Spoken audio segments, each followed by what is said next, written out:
মেয়েরা টাকনুর নিচে পাজামা পরবে, তো ছেলেদেরকে দেখা যায় তারা টাকনুর নিচে পাজামা পরে, মেয়েদের মতো চুল রাখে, আবার মেয়েরা ছেলেদের মতো করে, অর্থাৎ উল্টে যাচ্ছে। কারণ শয়তান জানে যে ছেলেদেরকে যদি মেয়েদের বেশভূষা ধারণ করা যায় আর মেয়েদেরকে যদি ছেলেদের বেশভূষা ধারণ করা যায়, তাহলে জাহান্নামে নেওয়ার পথ সুগম হবে, সহজ হবে। ভাইরা আমার, সেজন্য বিষয়ে সাবধান থাকতে হবে। তবে এমনিতে মেয়েদের চুলের আগা কাটলো সমান করার জন্য, তাতে কোনো অসুবিধা নাই। উম্মাহাতুল মুমিনিন রিদওয়ানুল্লাহি তাআলা আজমাইন তারা চুল ছোট করেছেন, বিভিন্ন বর্ণনা দ্বারা বোঝা যায়, জন্য আপনি আগা সমান করলেন, এতে অসুবিধা নেই। ওযুর শুরুতে বিসমিল্লাহ না বললে ওযু হবে কিনা? ওযুর শুরুতে যদি কেউ বিসমিল্লাহ না বলে ওযু হবে কিনা? অনেক ইমামদের মতে ওযু হবে না, কারণ হাদিসে আসছে লা উযু লিমান লাম ইউসাম্মিল্লাহ আও কামা ওয়ারাদা ফিল হাদিস, যে ব্যক্তি ওযুর শুরুতে বিসমিল্লাহ বলবে না তার ওযু হবে না। তবে এটা না বিশুদ্ধ মত। বিশুদ্ধ মত হলো, বেশিরভাগ ফুকাহা কেরামের মত হলো যে বিসমিল্লাহ না বললে ওযু হয়ে যাবে, কিন্তু অপূর্ণাঙ্গ থাকবে। আমাদের অনেকেই আছে যে আলাপ সালাপ করতে করতে, গল্পগুজব করতে করতে ওযু শুরু করছে, অথবা অন্য ধান্দা মাথা রাখতে রাখতে ওযু শুরু করছে, বিসমিল্লাহ বলার খবর নাই। প্রতিটা ভালো কাজে বিসমিল্লাহ লাগবে, সেখানে ওযুর মতো একটা ইবাদত, এটা বিসমিল্লাহ ছাড়া কিভাবে শুরু করার চিন্তা করতে পারেন? এজন্য অপূর্ণতা থাকবে বিসমিল্লাহ বললে, যদিও ওযু হয়ে যাবে। মহিলারা রাতে চুল ছেড়ে ঘুমালে জিনে আসর করে, এটা কি সত্য? এই প্রশ্ন আরো এক জায়গায় দেখছি মানুষ করেছে। তার মানে আমাদের দেশে কুসংস্কার আছে যে মহিলারা রাতে চুল ছেড়ে ঘুমালে নাকি জিনে আসর করে। আমি বলি যে ভাই, যত ফতোয়াবাজি আছে, উল্টাপাল্টা ভুলভাল ফতোয়া, সব মহিলাদের উপরে বেশিরভাগ মানুষ প্রয়োগ করে। কেন? পুরুষের ব্যাপারে বলতে পারেন না যে পুরুষ মাথায় টুপি না দিয়ে ঘুমাইলে শয়তানে বেশি ধরে এরে? ওইটা বলতে পারেন না? বানোয়াট মাসালা যদি বলতেই হয়, তো পুরুষের ব্যাপারে বানোয়াট মাসালা তো পাওয়া যায় না কেন? সব মহিলাদের ব্যাপারে। যাই হোক, এটা ভিত্তিহীন এবং ভুয়া কথা, কুসংস্কারাচ্ছন্ন বিশ্বাস। একজন নারী তিনি রাতে শোয়ার সময় চুল বেঁধে ঘুমাবেন নাকি চুল ছেড়ে ঘুমাবেন, এটা তার ব্যাপার। শরীয়ত এক্ষেত্রে কোনো বাধ্যবাধকতা রাখে নাই। তিনি চুল ছেড়েও ঘুমাইতে পারেন, চুল বেঁধেও ঘুমাইতে পারেন, এর সাথে শয়তানের আসরের কোনো সম্পর্ক নাই। এরপর প্রশ্ন হলো, সুদের ভয়াবহতা নিয়ে কিছু বলুন। ভাই, সুদের ভয়াবহতা কি বলবো? শুধু একটা কথা বললেই যথেষ্ট। আল্লাহর জমিনে যত হারাম আছে, যত হারাম, কুকুরের গোশত খাওয়া হালাল না হারাম? শুকরের গোশত, মদ, মরা পশু সব হারাম না? যত হারামের তালিকা আছে, এর মধ্যে সবচেয়ে ডেঞ্জারাস এবং ভয়াবহ হারাম এটা হলো সুদ। এত মারাত্মক হারাম, এটা আবার বোঝা যায় না। সুদখোররা যদি 1 কেজি আপনার কুকুরের গোশত অথবা শুকরের গোশত রান্না করে ভুনা করে দিয়ে আসেন, সুদখোর বলবে নাউজুবিল্লাহ নাউজুবিল্লাহ। এটা কি খাওয়া যায়? আমি মুসলমান না, কিন্তু উনি কি খাচ্ছেন? সুদ খাচ্ছেন। অনেক গ্রামে মানুষ এরকম সুদে লোন নেয়, সুদে বিভিন্ন কারবার করে, এনজিওর কাছ থেকে, অমুকের কাছ থেকে, তমুকের কাছ থেকে সুদে টাকা নেয়। আছে না নাই? এই সুদখোরদেরকে বলবেন, ভাইরে, এই সুদের কারবার করার চাইতে তুমি একটা মরা গরুর গোশত 1 কেজি খাও, সেটা বরং গুনাহ একটু কম হবে। সেটাও গুনাহ, কিন্তু পরিমাণ একটু। অন্য কোন হারাম খেলে আল্লাহ তাআলা এত ভয়াবহ কথা বলেন নাই। আল্লাহ বলেছেন ফাআযানু বিহারবিম মিনাল্লাহি ওয়া রাসূলি, যারা সুদ খাবে, সুদের কারবার করবে, সুদের সাথে জড়াবে, তারা যেন আল্লাহ এবং তার রাসূলের সঙ্গে লড়াইয়ের জন্য প্রস্তুত হয়। আল্লাহ এবং তার রাসূলের সাথে লড়াই করবেন। ভাইরা আমার, ভয়াবহ বার্তা এটি। সুদের যত অপকারিতা আছে, সুদ কত ডেঞ্জারাস অপরাধ, যে এর যত ক্ষতি আছে, এর মধ্যে একটা ছোট সাধারণ ক্ষতি হলো নিজের আপন মায়ের সাথে কেউ জিনা করলে এ যত খারাপ, যত ডেঞ্জারাস, এটা যত বড় পাপ, সুদের অপরাধ তার চাইতে অনেক বড় পাপ। চিন্তা করা যায় ভাইরা আমার, কিন্তু এটা বোঝা যায় না। আমাদের কাছে এখন সুদটা খুব নরমাল বিষয়। গোটা পৃথিবীর অর্থ ব্যবস্থা দাঁড়িয়ে আছে সুদের উপরে, কারণ ইবলিস সুদের উপরে গোটা দুনিয়াকে উঠাই দিয়েছে, যাতে করে মানুষ জাহান্নামে বেশি যায়। কারণ জাহান্নামে মানুষকে নেওয়াই হলো তার মিশন। আর ইমানদারের চেষ্টা হবে এর বিপরীতে টিকে থাকার চেষ্টা করা। আল্লাহ তাআলা আমাদেরকে সুদকে না বলার মতো ইমানের শক্তি দান করুন। দুনিয়াতে সুদখোরের ধ্বংস অনিবার্য। আপনারা বলবেন, ভাই, সুদের কারবার করলে আল্লাহ এবং তার রাসূলের বিরুদ্ধে বিদ্রোহ, যুদ্ধের শামিল, এটা হয় সেটা হয়, আল্লাহ তাআলা ধ্বংস করবেন। আল্লাহ কোরআনে বলেছেন যে আহাল্লাল্লাহুল বাই'a ওয়া হাররামার রিবা। আল্লাহ বলেছেন যে ইউরবিস সাদাকাত, সাদকাকে আল্লাহ তাআলা বাড়িয়ে দিবেন, কিন্তু রিবাকে আল্লাহ কি করবেন? ইয়ামহাকুল্লাহুর রিবা ওয়া ইউরবিস সাদাকাত। রিবাকে আল্লাহ ধ্বংস করবেন, সুদকে আল্লাহ ধ্বংস করবেন, আল্লাহ ওয়াদা করেছেন। তো আল্লাহ সুদকে ধ্বংস করবেন বলছেন, আমরা দেখি সুদের মহাজনরা এক একটা তো আরো বেশি বেশি দামি দামি লাক্সারিয়াস গাড়ি হাঁকায়, বাড়ি হাঁকায়, পয়সা করি হাঁকায়। ভাইরা আমার, আল্লাহর ধ্বংস এটা কতভাবে হতে পারে আমরা কল্পনাও করতে পারি না। একটা মানুষ অনেক গাড়ি বাড়ি হাঁকিয়েও তার ভেতরে তাণ্ডব চলতে পারে, অশান্তির সমুদ্রে ডুবতে পারে। হতে পারে কি পারে না? আছে না নাই আমাদের আশেপাশে এরকম? ভাইরা আমার, এই জন্য সুদের এই ভয়াবহতা থেকে একজন ইমানদারকে অবশ্যই বেঁচে থাকতে হবে। সুদের শাস্তি আল্লাহ তাআলা কি দিবেন, কিভাবে দিবেন, নবী করিম সাল্লাল্লাহু আলাইহি সাল্লামকে মেরাজে নিয়ে আল্লাহ তাআলা দেখিয়েছেন কিভাবে ভয়ঙ্কর ভাবে সুদখোরের শাস্তি জাহান্নামীদের মধ্যে হবে। আল্লাহ আগাম দেখিয়েছেন।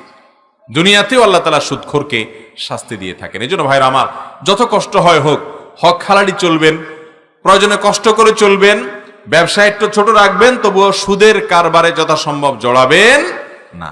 আল্লাহ আমাদেরকে বোঝার তৌফিক দান করুন। অনেক সময় দেখা যায় বাচ্চারা ঘুমের মধ্যে হাসে, এটার কারণ কি? বাচ্চারা ঘুমের মধ্যে হাসে, এটার কারণ কি?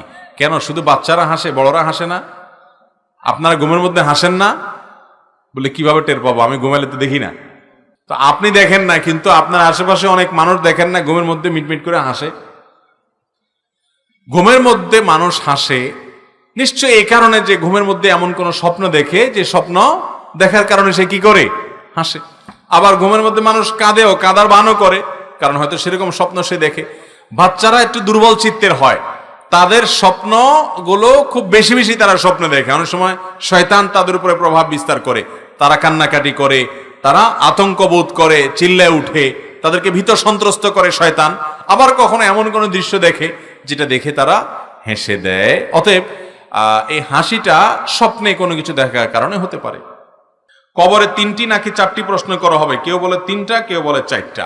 কবরে কয়টা প্রশ্ন করা হবে, 3টা নাকি 4টা? এটা নিয়ে মতপার্থক্যের কিছু নেই ভাই। কবরে মূল প্রশ্ন হবে 3টা, মার রব্বুক ওয়া মা দীনুক, এবং এই ব্যক্তি সম্পর্কে তুমি কি বলো, বা ওমান নবিয়্যুক, তোমার রবকে, তোমার দিন কি, তোমার নবীকে, বা এই লোকটাকে চিনো কিনা দেখিয়ে নবী সাল্লাল্লাহু আলাইহি ওয়াসাল্লামকে বলা হবে। তো এই 3টা প্রশ্ন হবে মূল। এই প্রশ্নগুলোর উত্তর দেওয়ার পর কোন কোন হাদিসে আসছে আবার জিজ্ঞাসা করা হবে যে মা আলামাকা আও মা আদরাকা, তুমি কিভাবে জানলা, তোমাকে কে বলেছে? তখন সে বলবে কারাতু কিতাবাল্লাহ, আমি আল্লাহর কিতাব পড়েছি, সেখানে পেয়েছি। অর্থাৎ জেনে শুনে বুঝে মুসলমান হয়েছে। আর যে মুনাফিক, সমাজে সবার তালে তালে মুসলমান সাজছে। অনেক মুনাফিক আছে যে মুসলমানের ভান ধরে, কিন্তু আসলে সে মুসলমান না, ইসলামের প্রতি তার আস্থা বিশ্বাস নাই। অনেক শিক্ষিত নামের এরকম মুনাফিক আমাদের সমাজে আছে। এরা যেহেতু দুনিয়াতে সবাই তালে তালে বলছে, ওখানেও তালে তালে বলবে, তখন তারা আটকে যাবে। আল্লাহর ফেরেশতা যখন জিজ্ঞাসা করবেন তুমি কোত্থেকে জানলা, বলবে যে সামিআতুন নাস ইয়াকুলু, এই টাইপের কিছু বলবে যে লোকেরা বলছে, আমি তাদের তালে তালে বলছি। এজন্য ভাইরা আমার, ইমানটাকে মজবুত করতে হবে, নেফাকি থেকে নিজেকে পরিচ্ছন্ন করতে হবে। তাহলে চতুর্থ প্রশ্নটা হবে পরিপূরক প্রশ্ন। মৌলিক প্রশ্ন কয়টা? 3টা। সুন্নত না পড়ে শুধু ফরজ নামাজ আদায় করলে হবে কিনা? সুন্নত না পড়ে ফরজ নামাজ আদায় করলে হবে। কি হবে? লবণ ছাড়া তরকারি হবে। লবণ ছাড়া কি হবে ভাই? লবণ ছাড়া তরকারি কি হয় না হয় না? লবণ ছাড়া তরকারি হয় না? মরিচ ছাড়া তরকারি হয় না? হলুদ ছাড়া তরকারি হয় না? তেল ছাড়া তরকারি হয় না? তো সব ছাড়াই তো তরকারি হয়। পানি আর একটু সবজি সিদ্ধ করে নিলে সেটাও কি হয়? এক রকমের তরকারি হয়। তো সুন্নত নামাজ না পড়ে শুধু ফরজ পড়লে এইরকম নামাজ হবে আর কি, হবে, কিন্তু ভালো করে হবে না। মনে রাখবেন, 5 ওয়াক্ত ফরজ সালাতের আগে পরে বিভিন্ন সুন্নত সালাত যে শরীয়তে রেখেছে, এটি আমাদের ফরজ সালাতের পরিপূরক। ফরজ সালাতের জন্য রিহার্সেল, প্রস্তুতিমূলক আয়োজন। আবার কিয়ামতের ময়দানে বান্দার যদি ফরজ আমলে ঘাটতি হয়, নফল আমল দিয়ে আল্লাহ তাআলা পূর্ণ করবেন। 5 ওয়াক্ত সালাতের আগে পরে সুন্নত সালাতগুলো এত গুরুত্বপূর্ণ সুন্নত যে আমাদের নবীজি সাল্লাল্লাহু আলাইহি সাল্লাম এগুলো কখনো ছাড়তেন না। এটা সাধারণ নফল নামাজ না, অনেকে পড়ে না। এটা সাধারণ সালাতের মতো না, এটা গুরুত্ব আছে। নবীজি সাল্লাল্লাহু আলাইহি ওয়াসাল্লাম এটা ছাড়তেন না। একবার যোহরের আগের 4 রাকাত সুন্নত মেহমান আসার কারণে বা কোনো একটা কারণে এঙ্গেজ হয়ে তিনি পড়তে পারেন নাই, তো পরে সেটা তিনি পড়েছেন। তার মানে এই সুন্নতগুলোকে তিনি সাধারণত বিনা কারণে একান্ত নিরুপায় হওয়া ছাড়তেন না। আপনার কখনো অসুবিধা, আপনি সফরে আসেন, তখন আপনি সুন্নত পড়লেন না, কিংবা আপনি এমন কোন কাজে আছেন যে সুন্নত পড়ার টাইম নেই, তো আপনি শুধু ফরজটা পড়লেন, ইনশাল্লাহ ওয়াক্তের ফরজ আদায় হবে। হঠাৎ এরকম হয়েছে বিশেষ কোনো কারণে, গুনাহ হবে না। কিন্তু আপনি নিয়মিত এরকম করেন, অভ্যাস বানায় নিছেন, তাহলে আপনার ফরজের দায়মুক্ত আপনি হয়ে গেলেন, ওয়াক্তের ফরজ আদায় হয়ে যাবে, কিন্তু আপনার সালাতটা ওই লবণ ছাড়া তরকারির মতো, ওই ওয়াক্তের সালাতটা অপূর্ণাঙ্গতা থেকে গেল, সুন্নত হলো না, সুন্নত ছাড়া হলো। অতএব 5 ওয়াক্ত ফরজ সালাতের আগে পরে সুন্নতগুলো পড়ার চেষ্টা করতে, কিন্তু আবার এরকম যেন না হয় যে সুন্নত পড়ার সময় নাই এই জন্য আমি নামাজই পড়বো না। আপনার সময় কম আছে, সুন্নত বাদ দিয়ে শুধু ফরজ পড়েন, তারপরে আপনাকে ওয়াক্তের ফরজ আদায় করতে, ওয়াক্তের মূল রাকাত হলো ফরজগুলো, সুন্নতগুলো ওয়াক্তের মূল রাকাত না। যেমন আপনাকে যদি জিজ্ঞাসা করা হয় জোহরের সালাত কয় রাকাত, আপনি কয় রাকাত বলবেন? 4 রাকাত। জোহরের মূল সালাত কয় রাকাত?